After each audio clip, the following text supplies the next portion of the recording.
seconds. He'll get a shot off on the way. Got it! He hit it! He hit the shot! Syracuse wins it! Syracuse at the buzzer! Hello, everyone, and welcome into another episode of the Syracuse Basketball Podcast. I'm your host, James Zuba, and with us today is none other than Dom Chapone, who was on site from Cameron Indoor Stadium. He'll tell us all about that. But first, before we do, Syracuse loses 86-66 at number 14 Duke inside Cameron Indoor. The sky is falling. The world is ending. The sun will not rise in the east and set in the west tomorrow. It's over. Syracuse squandered its only chance at making the NCAA tournament. The season's over. No, Dom. A lot of overreaction from the Syracuse fan base.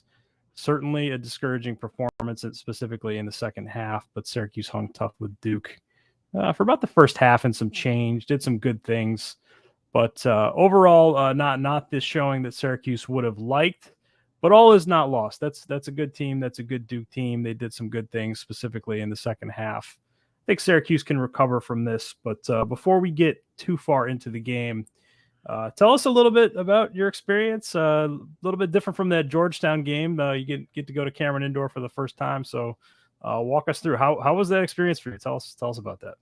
Yeah, first off, it's good to be back on this because we had planned this ahead of time to do this after the Duke game. I'm glad we are because that experience was incredible.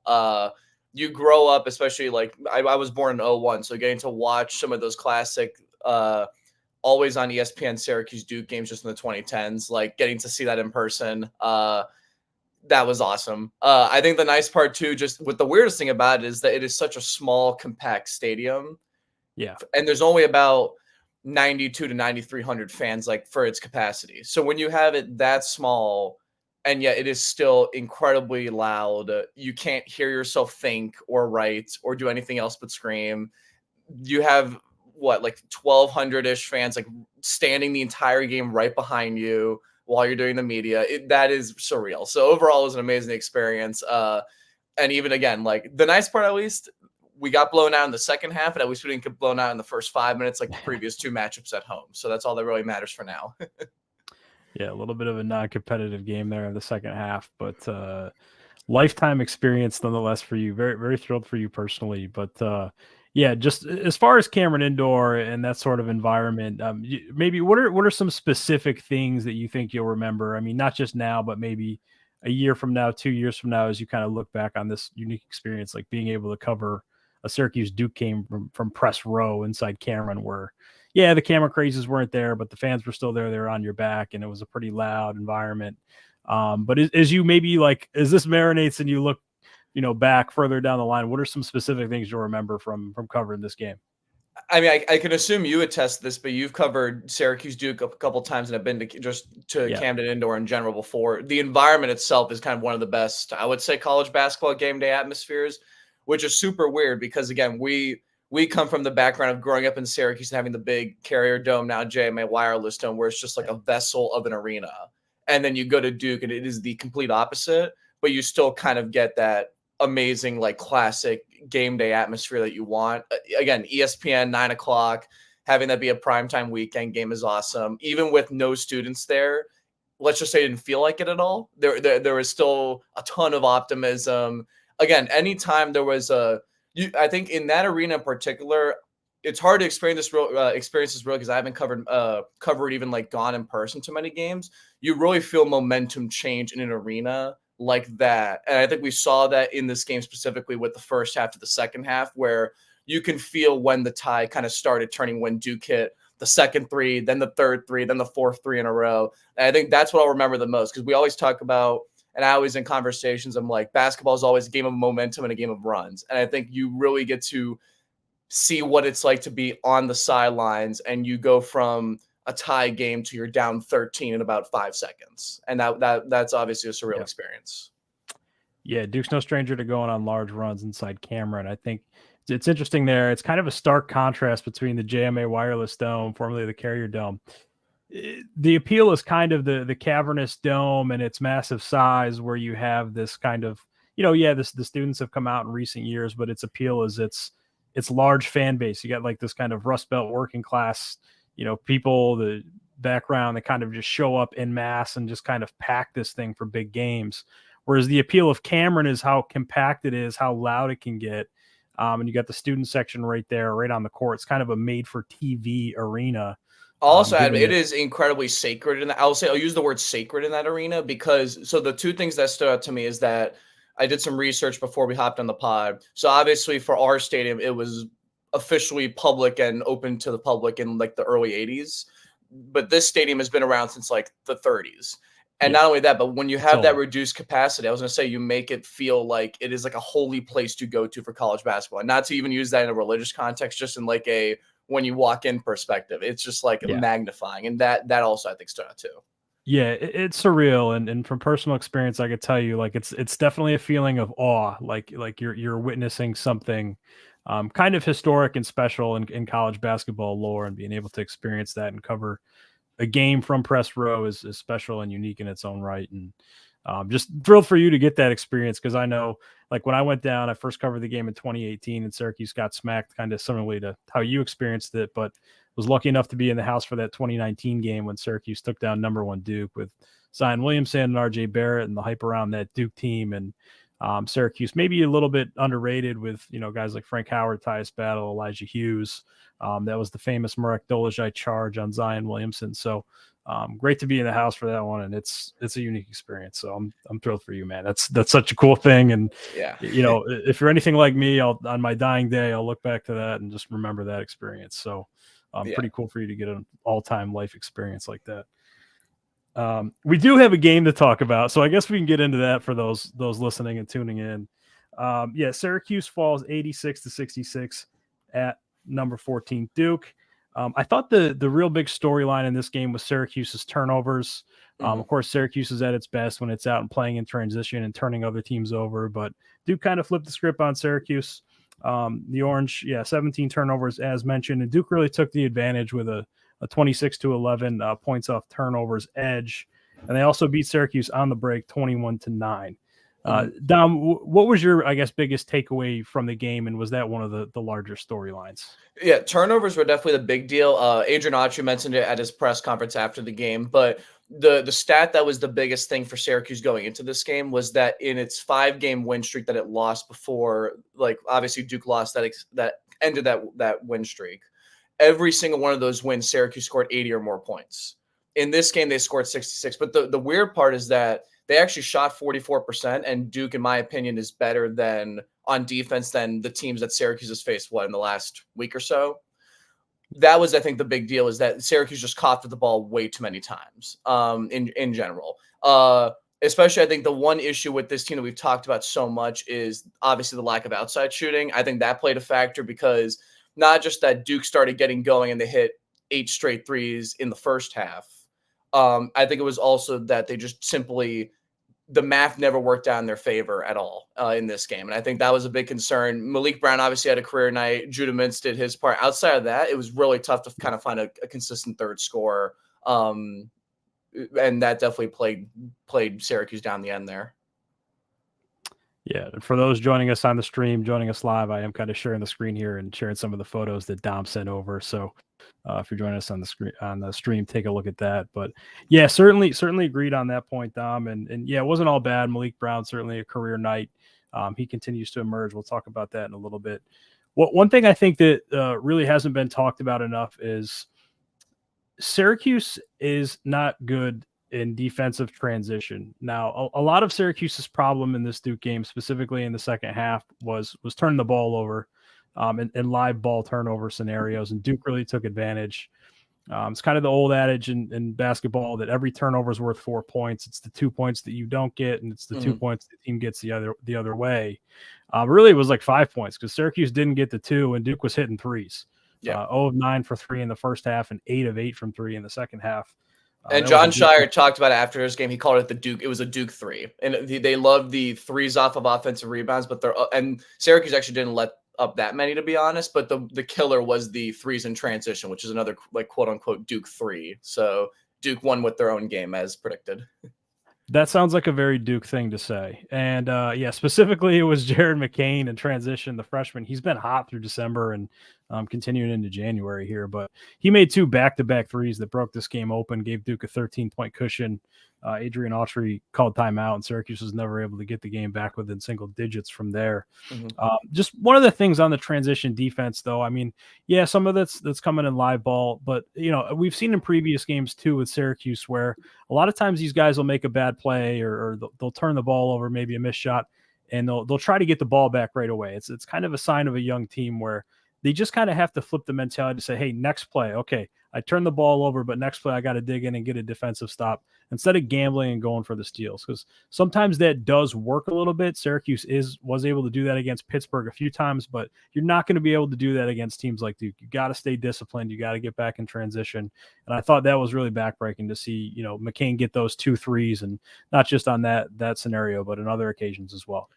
Biggest culprit and that's the shocking part, was Judah Mintz. And it sucks to say that, because as an individual defender, we had talked about it in the ACC last year. He was incredible at very big stretches. But the moment that it's not just the moment that he and a lot of the guards for Syracuse gamble on that initial steal, a lot of those threes were created like on 3-on-2 situations where both SU defenders are kind of stuck in the middle. One kind of covers the weak side, and another defender is kind of stuck between paint and then that whole other left or right side of the field. And that kind of created, when McCain hit those threes, it was from the same exact spot on that kind of wing area, because you're stuck in semi transition. The communication was off, and Duke's a really good fast break team. Like that is one of those programs where they will kill you for self-inflicted mistakes. And that's kind of what everything kind of revolved around the turnovers. And there's obviously some deeper issues at that, but it kind of spark plugged Duke's fast break offense. Syracuse didn't have the offense to really counter that. They weren't getting out in transition. They weren't forcing turnovers. And I think that kind of all led to a domino effect toward that last 15 minutes in the second half. Yeah, totally. And when you gamble like that, you really put your teammates in a bad position, because Dom, like you're saying, it's an advantage situation the other way. It's a 3-on-2, and then one guy's got to try to play 2 guys in transition. And that just leads to teams like Duke that take care of the ball. They're going to make you pay for mistakes like that. For this game, I think the most interesting point was kind of that stretch where Duke went up double digits, and it was kind of like, well, this is the point of the game where Syracuse broke down against Gonzaga, against Tennessee, and even Virginia. Can they respond? And I thought they answered okay. They traded a few buckets, but they really weren't able to get the stops that they needed. And it's almost as if this team is just looking at the score and saying, hey, we're down double digits, and they start to panic. And I think they just need to kind of like play basketball. They just kind of need to play the game through those stretches. Obviously, you want to pay attention to the score and try to get that down to a workable number. But in those kind of instances, I almost wonder if it would just be better for Syracuse to say, okay, hey, the score is 0-0. Let's just go out, play hard, and win the next 2-3 minutes or whatever that next segment is. Did you get a sense from kind of inside Cameron of maybe this team starts to press and they start to panic a little bit when they get down double digits in those situations?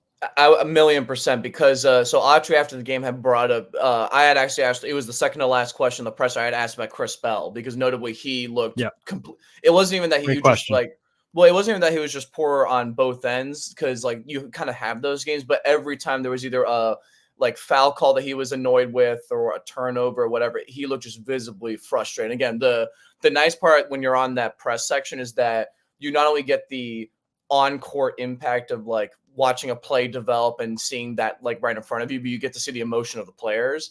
And he and a lot of the rest of the team just looked totally out of proportion. And again, I think once Duke hit a couple of those threes, their focus is like, oh, we had this game, we were in it for a good amount, and then just boom, it's over like that. And that, especially in, again, Cameron Indoor, like that's not a forgiving feeling. So that's definitely going to be a part of it. 1,000,000%. I think the other thing too is when you look at this roster, we're taught a lot of frustration from Syracuse fans, I think, and it's rightfully, is that people are expecting kind of this massive 1-year turnaround. The majority of this team, and more importantly, a lot of the guys in the rotation are all sophomores. I think Benny Williams is the only junior who's playing an actual role in the rotation right now. So like this is a team that's still incredibly young, even with a lot of the potential that we had talked about in the offseason and a lot of the a lot of kind of like what this team was made up of going into this year. And the interesting part is it's been a dominant theme equally as it was at the beginning of the season, as it is now in January, and then as it was a month ago. No bad losses, no great wins either. And obviously that can be frustrating when it's like Syracuse plays well against your Cornells and your Georgetowns and your Oregons, and then you get to a ranked team and it is a competitive game for about half of it, and then they get blown out by 15 to 25 points. And that pattern is now repeated in all four of the teams SU has played that have been ranked this year, those ranked opponents. Yeah, no doubt. And the thing with Syracuse is it wasn't all bad. You had some good moments. Malik Brown, obviously the career high. Judah Mintz with 18-6, 4 rebounds, 3 steals. Those guys did some good things. I think those are kind of the guys that are playing the best basketball right now. You mentioned Chris Bell, and I guess we can get into this now a little bit. There's been some talk about maybe a change in the starting lineup. Naheem McLeod is the other junior on the team, but he's playing short minutes in favor of Malik Brown, who's coming off the bench. And then you have Chris Bell and you have Justin Taylor on the forward sides. I don't necessarily, Dom, I don't know about you, and tell me where I'm wrong. I don't necessarily have a problem with any of those guys starting. I think my issue is more like playing Chris Bell and Justin Taylor together at the same time when they both kind of do similar things. And here's why. When you have Justin Taylor, who's kind of a shooter, he's being asked to do so many things from the 4 spot. Mm-hmm. And first of all, in the early season, when Benny Williams was kind of unavailable going through his suspension, he really stepped up. I think people have kind of forgotten about that Justin Taylor really stepped up playing from the 4 spot, being asked to guard, kind of bigger defenders down there in the paint. He rebounded well through that stretch. So I think that's where Justin Taylor hasn't gotten enough credit. Mm-hmm. But you're really asking him to do way too much from the 4 spot. It would be better if he just was able to play the 3 and you didn't have to play Chris and Justin together. And I know floor spacing matters. I know you want to have both those guys out there for Judah Mintz and JJ Starling to have driving lanes, so on and so forth.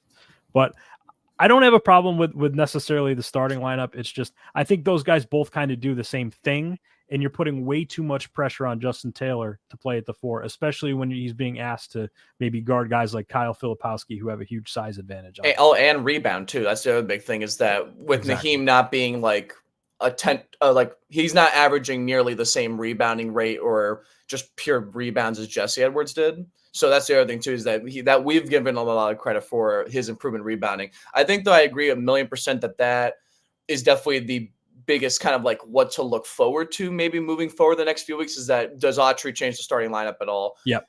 I actually wrote a piece on this. I imagine it'll come out hopefully tomorrow or Friday, but I actually kind of broke down like one of that as a talking point. It was kind of like a post-Duke like aftermath of like what were some of my thoughts. And one of them was, I think you still need to keep Chris Bell in the starting lineup because part of the reason is that at his size, SU really doesn't have the wing depth to replace him with, say, Quadir Copeland because Copeland's shooting is not as good as Bell's. Ditto for Benny Williams because he hasn't been the same. At least swapping out Benny for Bell, he doesn't have the same 3-point success. Like Bell has taken the most threes by far on this SU team this season than anybody else, and he's also shooting 35%. Now, obviously, the big concern is that he's cooled off dramatically. He has not scored double digits since the Cornell game, so that's over pretty much a month ago. And he had like 19 points in that game, was SU's pretty much second best player. Now, this was pretty much the bad game. I think it was 11 minutes. Took 1 shot in those 11 minutes. He fouled 3 times, turned the ball over at least 2 or 3 times. But I think when you combine his space, the value of spacing with him, and the value of what he can at least as a physical body bring in transition, also on defense, I think it's hard to cut him. I think Taylor is the swap out here because the way I framed it is this: you're putting him into the lineup to shoot. And mainly it is entirely because of his floor spacing and because he has decent size to play kind of 2-3-ish as like a kind of combo. Although I still think he's undersized in my opinion. If he's not making it at a 37 to 40% rate on at least like 4 to 6 attempts a game, and that's on the lower side for the record, I think that's a problem because that's the whole point of putting him out there. Totally. Part of the reason why I'm not concerned as much about the starting lineup, and I know I brought this up a bunch of times, I know a couple of you guys have too, is that in my opinion, it's not really about who starts, but more like who closes. Like an excellent example was in this Duke game, Naheem McLeod starts in the second half. He plays 15 seconds and he's just done pretty much the rest of the game. And Malik Brown plays almost the rest of the way, or if not the rest of the way. So again, the optimal lineup for Autry is play Malik Brown at the 5, but you don't necessarily need to start him because you're still A, going to play him down the stretch, and B, the minutes are going to work out in the end.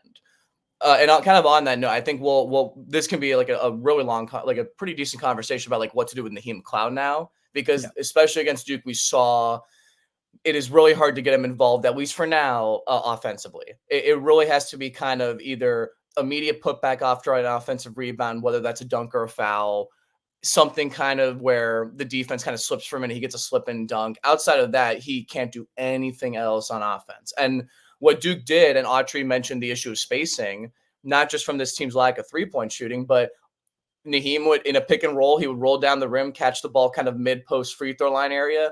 Duke immediately sends 2 people, and he has nowhere to go in terms of, like, he either has to kind of drive left immediately before that double comes, or he's got to just pass that and reset. But he's kind of getting, like, it's like a black hole on offense. That the ball, you'll never see the ball again. It either gets turned over or something bad happens. So that's where I think there's a lot of conversations, obviously, to have in terms of like who's starting and who's not. But I think Justin Taylor and Naheem McLeod are probably the 2 weak points that probably it needs to be brought up now before SU kind of moves forward here with ACC play. Yeah, so we'll get into the center position a little bit more. We can dig into that. Just one more quick point on that, and I'm with you. I think you got to keep Chris Bell in the starting lineup because, Dom, as you mentioned, he's an emotional player. He wears his heart on his sleeve. I don't know necessarily if Chris Bell would take it well as a view of a sort of demotion coming off the bench. Also, you already have Copeland, by the way, for the record, doing the whole spark plug off the bench thing. So they're kind of overlapping, I would argue, just from a emotional chemistry perspective, at least in my opinion, on that front. Yeah, and I do like Quadir Copeland coming off the bench, and I do think that should remain. I mean, he could do some good things from the starting lineup, but I think the answer might be rewarding Benny Williams for putting what he was going through in the early season behind him. I agree, by the way. Taking ownership. He was vocal with the media and very open about it after the Pittsburgh game, kind of had a breakthrough in that Pitt game. I think that would be a huge tailwind for Benny Williams and a boost to his confidence if he was able to get his starting spot back. So if that's not the answer, we talked about the center spot. Naheem McLeod, he's been maligned here over the last, month or so, and rightfully so. I don't know. I'm not the judge, but Malik Brown is clearly the best center that Syracuse has. He's able to do more things. He's versatile. He's able to give Syracuse more optionality on offense. He can come out. He can set screens. He's a threat. He can guard in space. He can guard on the perimeter. He could just do more at this point. I still think they're going to need Naheem McLeod or Monir Himo when they face like some of those more traditional bigs. Mm-hmm. And I did mention that in my 3 takeaways piece is that you play Armando Bacot, Quentin Post, you play DJ Burns at NC State. You play those guys twice. PJ Hall, they play those guys twice that are more traditional bigs. You're going to need some of those bigger bodies against those guys. If it's not necessarily an option to go with those guys, and maybe you don't need them against a smaller lineup, why not move Benny Williams to the 5 if you need those 2 shooters on the floor? Malik Brown and Benny Williams, I don't know that you want Benny playing maybe 20 minutes from the center spot, but maybe he can give you 8 to 10. Yeah. You're able to play that small ball kind of style. We haven't seen it. We haven't seen Benny Williams play the 5 yet this season, but if that's the style that gives you your best offense and that's what you want to play, I say, hey, those other guys haven't given you much. Why not throw Benny Williams at the 5? Is that too radical an idea? No? I actually have been advocating, I think now might be the time to bring Benny in. I think what it will do is that you still keep the idea of spacing on the table. Because again, if you're basically swapping out Justin Taylor's 33% from 3 with Benny Williams, who's a more efficient mid-range shooter, and maybe an occasional, makes a 3 every now and then, could get hot and go for 2 or 3 in a game. But I think the more of the value add is that he fits Autry's style of getting out of transition. He was superb on the glass against Pittsburgh, and Pittsburgh is a really good defensive and rebounding team. They have a lot of physicality, so it's not like that was a fluky performance. So that is the main value, is kind of like not even the offense. It is more everything else on the court with both the style of play that the Syracuse's ran this year, for the entire season, but also that, again, that defensiveness of having like in theory, 3-and-D wing who just has good size and can kind of guard 3 through 5. Yeah. I think the interesting thing, because it kind of leads to a hypothetical question I actually had for you, because I've been thinking about it, is that one of the big debates in the comments of both of our stories, as well as just in social media, is do you just immediately bench McLeod for Malik Brown? I had a theoretical lineup of you still keep the Min Starling backcourt together. You would play Bell and Benny as the 3-4, and you would start Naheem obviously still at the 5, and then of course minute by minute case you just put Malik Brown in and you kind of figure out from there. If assuming that we have the same traditional lineup as Syracuse had in the Duke game, or if you're putting Benny Williams in, who are you taking out? Would it be Justin Taylor or would it be Naheem McLeod? Right now, I think it's game by game basis. So, like as mentioned, if Syracuse is playing those more traditional bigs that are low post threats, like I think you're going to need some size in there. Whether that's Naheem McLeod or Monir Hima, I can't tell you. I'm a little bit surprised we haven't seen Monir Hima. I don't think he's that bad. Maybe he's more hurt than what Syracuse is leading on, but I'm a little confused as to why we haven't seen Hima, because he was Jesse Edwards' backup last year. Obviously, a change in coaching personnel, and maybe there's some different thoughts behind that. But I just think that if you do want to play small ball and it is available to you, that's something that Syracuse would want to do for offensive purposes. Yeah, Malik Brown's clearly the guy at the 5, and then maybe you can get some minutes out of Benny Williams there. That gets Benny on the court as well, and it keeps your shooting out there as well. So for that reason, I just think maybe that's something that Syracuse might want to explore if they're going to try to do those kind of things that they're doing with Malik offensively.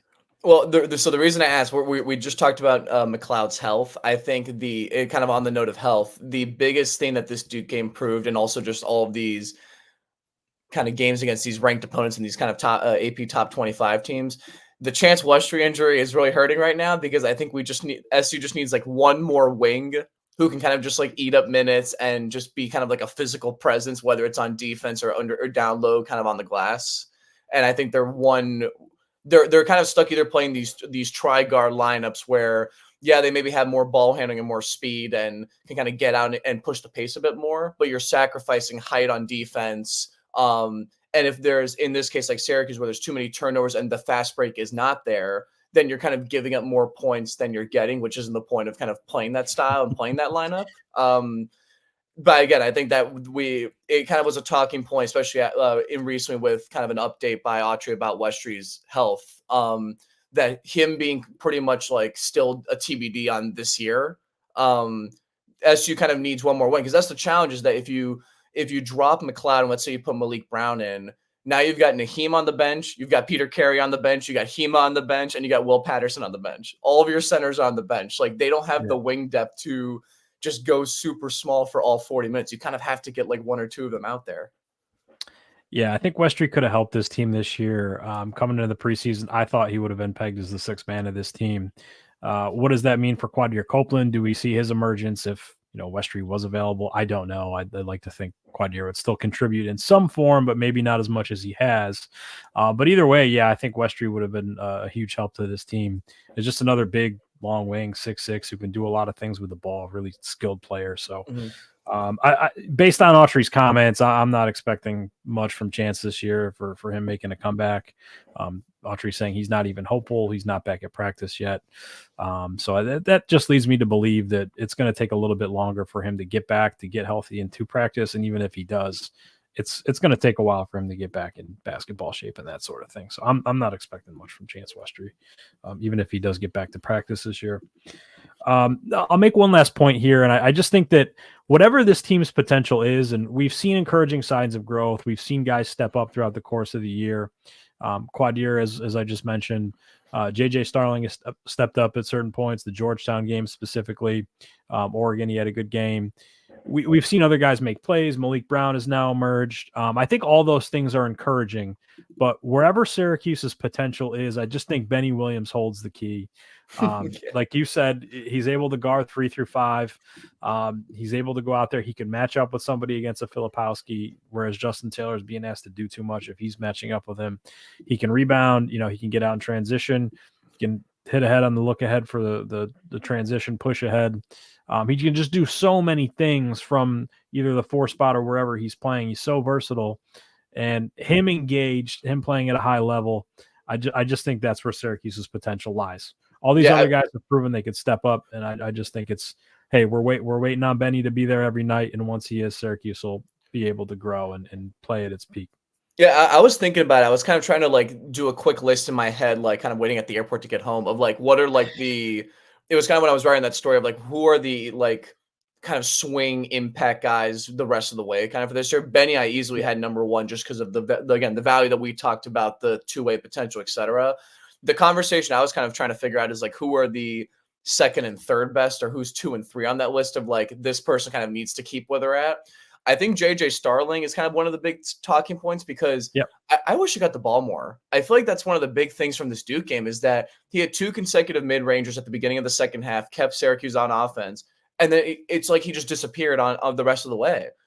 He can't be taking only 9 shot attempts the entire game. Like he's got to have a higher volume, in my opinion. I think people kind of like give him fair criticism because the 3-pointer just is very much like on and off. And like really on and off, it's definitely a lot better than his like 0 of 20 something start on the year. But I think he is the biggest X factor. Also on the fact of Syracuse really needs kind of that second score. It's clear that Mintz is going to get his 18 to 20 even on a night like tonight where he only shot 5 of 14.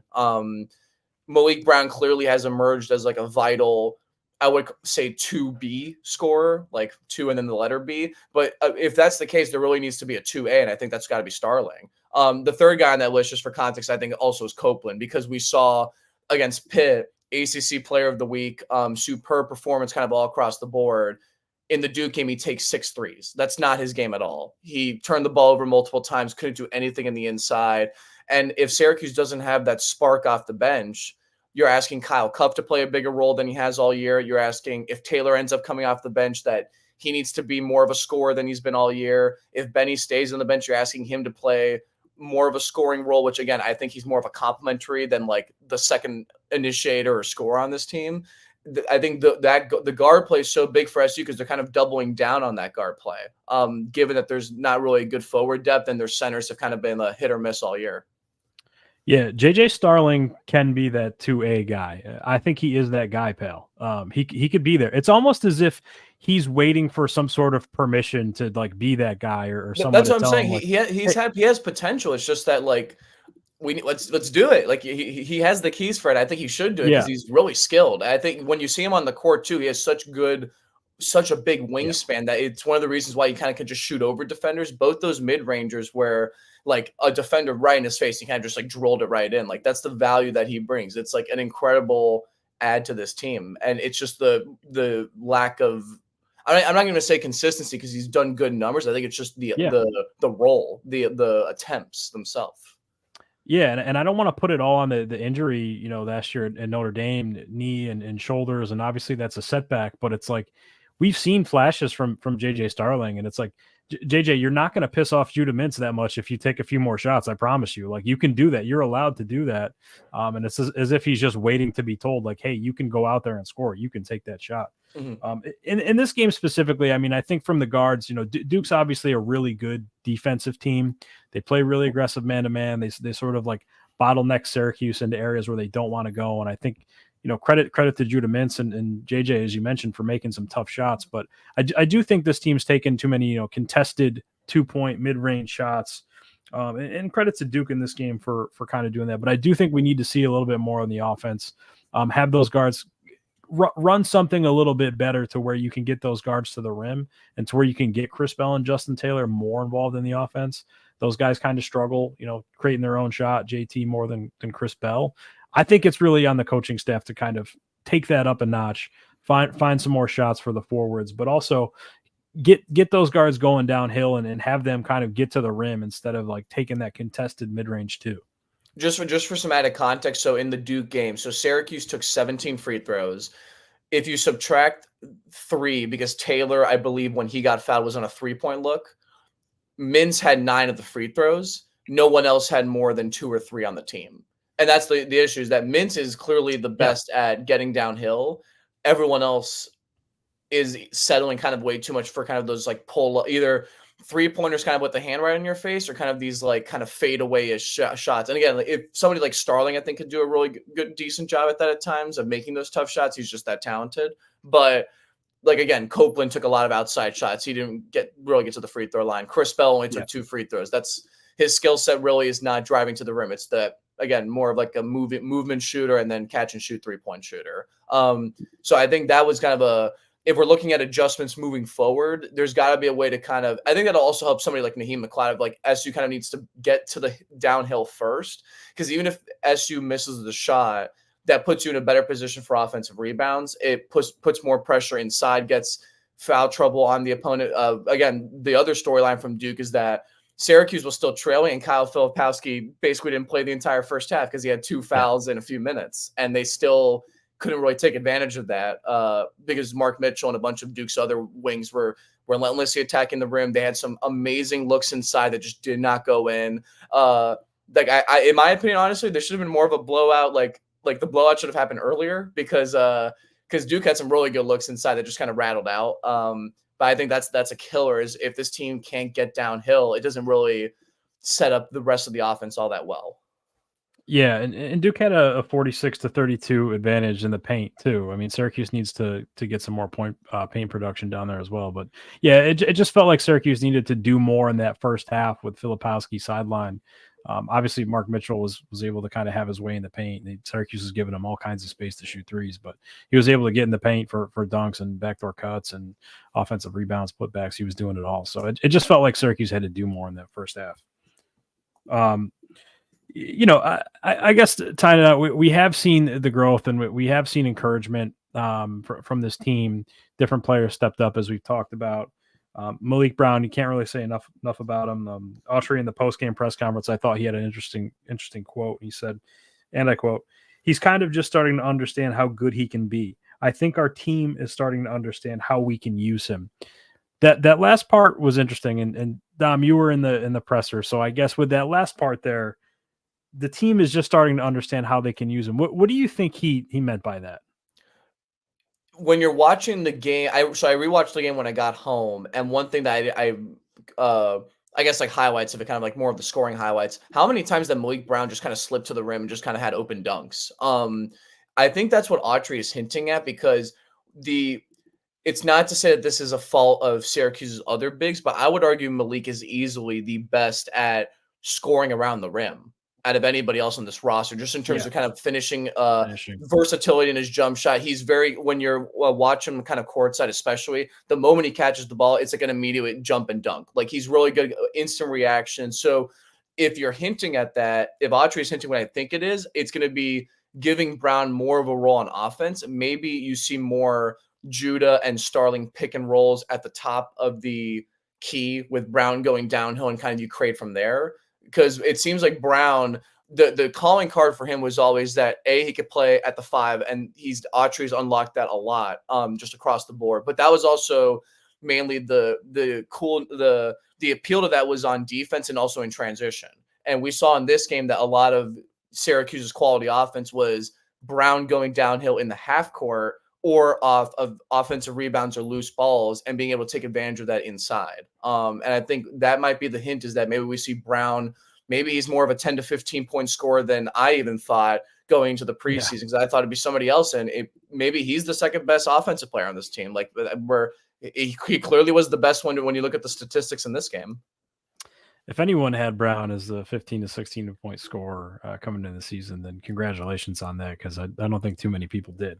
But yeah, it's certainly interesting. It makes a lot of sense when you consider that like Judah Mintz and JJ Starling and even Quadir Copeland now are commanding so much attention on those ball screens on what they're going to do. And it's almost as if the defense is forgetting about Malik Brown on the roll and he's just able to, roll to the rim, pick up the ball, get to the dunker spot and finish the play. I mean, it's easy for him. And as you mentioned, he finishes quickly, he finishes well, he's poised, he doesn't get outside of what he does too much. And we've even seen him step outside and hit the occasional 3, which is an added development to his game. So now the one concern I will say is we haven't seen, because Brown, this is now the second time that Brown has just kind of like gone nuclear, or it's always been a few times that he's just gone nuclear for like 15 to 25 points in that range.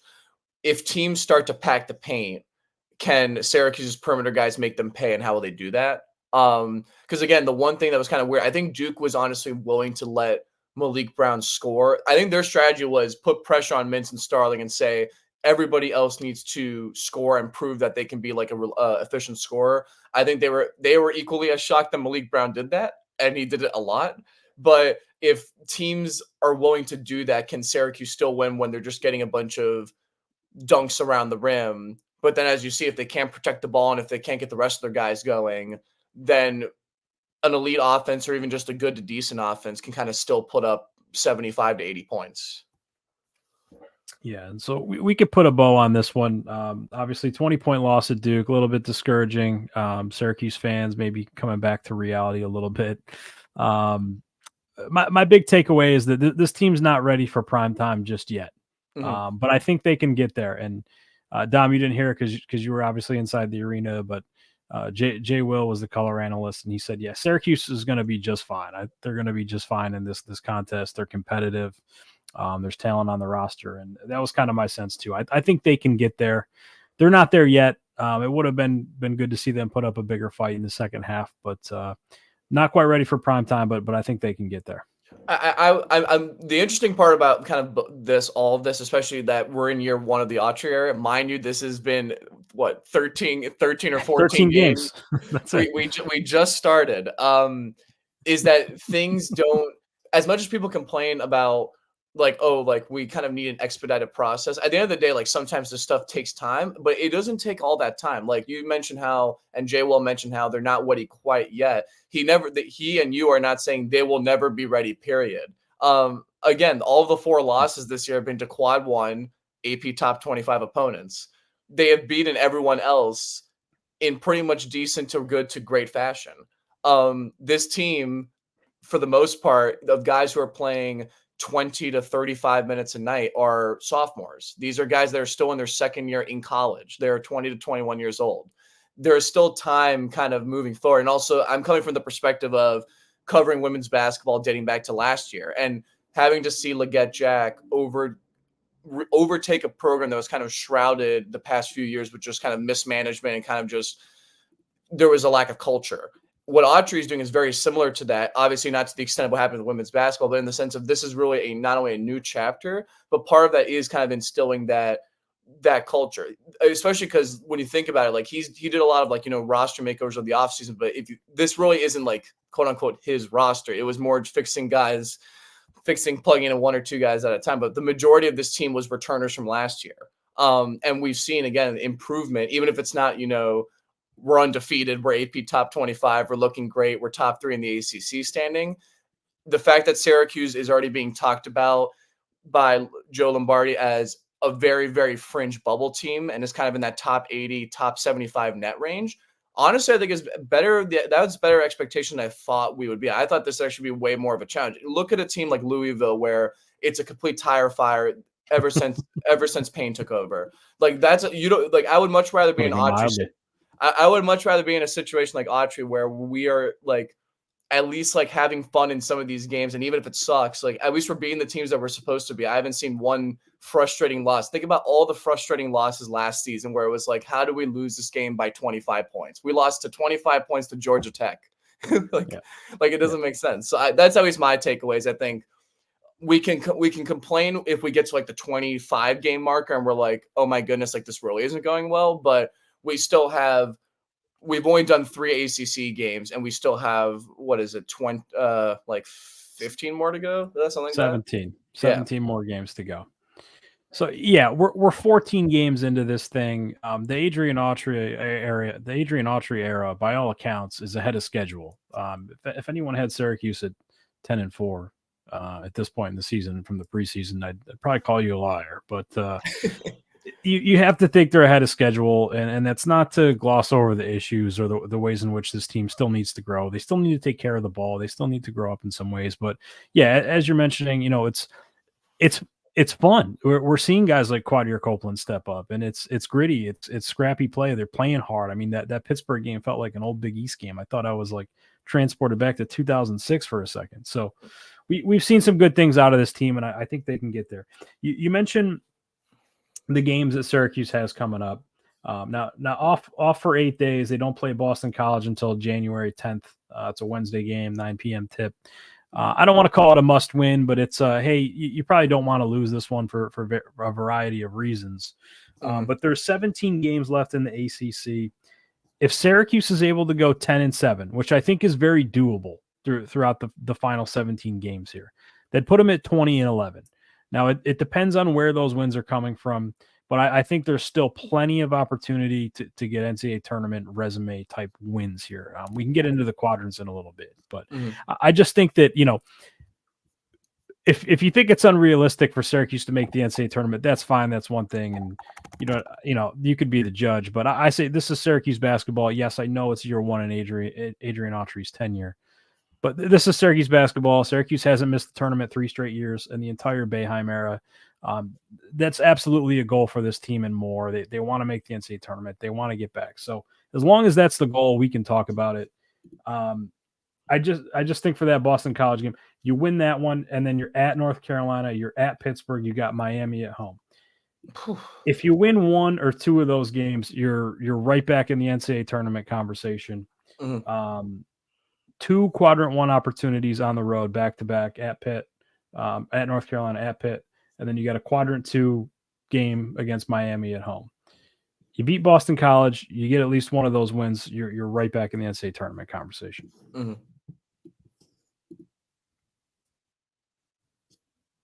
And you look at, we can go through the rest of the league. Of the 17 games, you've got 7 quadrant 1 games left, and you've got 5 quadrant 2. So if you beat the remaining quadrant 3, quadrant 4 teams, check my math, but that's 5 wins right there. That gets you to 15. Of course, Syracuse can still drop one of those games, but that would be 15. That'd be 15 wins. And then if you're able to pick off 5 more between quadrant 2 and quadrant 1, that's an NCAA tournament resume right there. Yeah, I mean that's pretty much like for the ACC. So the super weird thing about the ACC this year is that, especially now with Virginia's kind of foibles the last week, especially with that 20-point Notre Dame dud where they just kind of came out flat and lost that game, you really have a top of, I would say, Clemson, UNC, Duke in some order you go with it. You still put Virginia, but they're more on the bubble. And then Miami's probably still in that conversation. And then outside of that, you kind of, again, have this massive middle of the pack with all the other teams like NC State, Wake Forest, Pitt, Syracuse, I think is in that conversation. So I think Syracuse, if you're at 9 games over 500, you hit 20 wins. If you can win 1 or 2 games in the ACC tournament or just go on a run in some capacity, I think that would get you in. I think the ACC is probably going to end up with 5 teams instead of 4. The current projections, just for the record, as of yesterday heading into the Duke game, was 4 ACC teams. That's where I think it gets hard, because I think just there are, at least according based off net and based off other stuff, the ACC is again seen as like more the 4th or 5th best conference rather than a top 2 or 3 conference. So that's where I think it gets more of a bubble. But again, like Syracuse being in a bubble conversation now, the resume is that they still have that amazing quad 2 win over Oregon, which looks really good, especially because Oregon's got off to a good start. They're 2-1 in quad 2, and they haven't lost to anybody in quad 3 or 4. So if that formula, I think, could work, where if they just don't, again, if they can avoid more than 2 bad losses, you're probably in decent shape. I think the interesting thing is, I think there's more of a concern if Boston College ends up being a loss, because now suddenly that looks a bit more scary when you have to play UNC and Pitt back to back. I'm also really interested to see. I know people are going to have their eye on the North Carolina game because it's another. They're 8th, I believe, in the country right now. Like, it's another North Carolina team that's just gritty and very tough to beat. I'm honestly interested to see how Syracuse will play 2 games from now when they go at Pitt into the pit of doom. That's another relentless environment, but also Syracuse has already beat Pitt. If Pitt wins by 20 and they come out with all the adjustments, that win looks a lot less, that win from earlier this year looks a lot less valuable. Whereas if they can beat Pitt twice, and Pitt is still going to end up pretty decently in the rankings and in the net, and just based off all the analytics and stuff. That's where I think that's a very valuable win right there. People are going to put a lot of their stock into UNC, but I'm more looking at that Pitt game, especially where that's going to kind of be I would say that's probably one of the 2 or 3 games that'll probably decide officially ahead of time if this team can actually have a shot at the tournament or not. Yeah, especially if it's close and there's lesser consideration for the ACC this year than in recent years, right? And if Pittsburgh's also in that NCAA tournament conversation with a similar resume, well, Syracuse could easily point to 2 head-to-head, wins over Pittsburgh. So I agree with you. That's a big game. It's a quadrant 1 game as well. It's a beatable team on the road. It depends on what your thoughts are on Miami, but I would say in the next, 5 games here, they're probably let me look at the schedule. January 20th at the Dome. What would you say Pitt or Miami is a more favorable matchup? Obviously, Miami is a better team, but you're getting them at home, whereas you've already beat Pitt, but you are getting them in the pit of doom. To be perfectly honest, I haven't given it much thought. Off the top of my head, I'd probably say Pittsburgh, even though it's on the road and it's a raucous environment, as you mentioned, and the student section will be rocking for that one. But I'd probably say Pitt just because you beat them already and you've proved you can stop Blake Hinson. If you stop Blake Hinson and just limit, Ishmael Leggett and Carrington, then I think it's another winnable game. And, Pitt did struggle against North Carolina at home and they lost that game. So I think for those reasons, I haven't really given the Miami game much thought matchup wise, but I would just say Pittsburgh, just given that you beat them already on your home floor and maybe Pitt's not playing its best basketball right now. Yeah, and also coming off, I would say for the Pitt game, coming off a tough UNC game where, again, we will see this team. The reason why I framed it is that obviously after this Duke loss, the real question for that game about a week from now against Boston College is, can Syracuse bounce back and can Adrian Autry and the rest of this team rebound from that loss? I think UNC, like Duke, will be a very definitely not an underdog in the slightest. They'll be the heavy favorites in that game against Syracuse. And will Syracuse be able to respond in that tough road environment? Again, Kevin wrote an amazing piece, I think it was about a week ago, that this is a very critical stretch for SU, both in terms of boosting the resume, but also in terms of setting up the kind of like final third of this season, where it really is going to be every game kind of mattering if Syracuse actually wants a shot at some postseason magic. Yeah, all these games matter. We'll have to wait until next week for Syracuse to tip off again against Boston College. 9 p.m. Wednesday tip at the Dome. Syracuse will look to keep its undefeated home record intact. Syracuse 7-0 at home this year. Another thing to watch. And we mentioned the 17 games. Of those games left, you've got 9 of them at home, and then you got 8 on the road. So 9 more home games to go for Syracuse. I don't think they'll go undefeated all the way at home, but certainly another opponent which is beatable at home. Syracuse will look to go to 8-0 in that Boston College game. Dom, any keys to that game? Any insights? Anything maybe Quentin Post related that you're watching for in that game? I think the big thing is going to be can the Malik Brown at the 5 lineups work against, again, you have Post and kind of more of a bigger BC and more traditional BC front line. So how often are we going to see that? I imagine we'll still see a lot, but maybe Naheem McLeod, if this is going to be the one game where he can kind of shine in this next 2 or 3 weeks, it's going to be against a more traditional team that doesn't have a guy like Filipowski down low or Mark Mitchell, where they're more of these quicker ball handling, slashing 4s that can kind of play 5 and kind of force Naheem to step out. Naheem is going to get way more, at least, opportunity inside, both on offense and on defense. And to give him credit, he has shown flashes as a shot blocker. So I think that's a big game for Naheem. I think it is also a big game for the wing rotation. In other words, against a not so elite defense, again, you look at a comparison between Duke and Boston College. Duke is the way better team. Boston, especially on defense, is not. Can we get a confidence booster for Chris Bell? Can he get at least 10 to 13 points and hit a couple threes? Yeah. Can Justin Taylor, even whether starting or off the bench, doesn't matter, flip a coin, can he hit a couple threes, maybe hit 8 to 9 points? Can we get a redemption game for Copeland, or are we starting to see that a little bit of that magic is starting to wear off here? And then can we see Mintz and Starling kind of keep building consistency as kind of a tandem backcourt that can combine for 40-ish points and get to the line about 10 to 15 times a game. So I think those are some of the overarching theme for this BC game is kind of bounce back. And more specifically, it's can we see these Syracuse players be more comfortable on the court, have more confidence just overall in their role, and can they excel at the role that at least a lot of Syracuse fans, and I guess you and me, are pointing to as what their best fit would be on this roster and moving forward kind of the rest of the way in this ACC slate. Yeah, plenty more to go. No shortage of storylines for the Syracuse Orange men's basketball team. It's always interesting.